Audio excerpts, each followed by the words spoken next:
Welcome to Pindar Poetry. We hope you learned something new. You start by verifying the essentials so nothing blocks the process. Check your internet, confirm Windows is updated, and set correct date and time. Once done, gather your recovery email or phone and any devices previously used to sign in. Now, open account. Microsoft. Com or go to Windows Settings Accounts and attempt to sign in. If challenged, choose I forgot my password or verify with the recovery option. This gets you into the official flow and creates the authentication signals Microsoft expects. Once you hit verification, follow the exact prompts to prove ownership. Approve the sign-in on a verified device, open your Authenticator app, or request a 6-digit code to your recovery email or phone.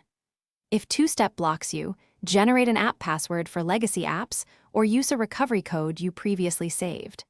When resetting a password, choose a strong, unique passphrase and store it securely. Make sure to update saved credentials on other devices and email clients to prevent lockouts from repeated failed attempts. After resetting and signing in, immediately update passwords on all your devices and apps so background syncs do not trigger lockouts. If you still cannot regain access, use the Microsoft Account Recovery Form.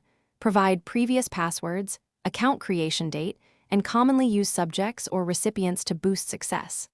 Once recovered, enable the Authenticator app and add at least 2 recovery methods. If problems persist, clear browser cache or try a different device. These steps often resolve persistent session or cookie-related issues. Thanks for watching.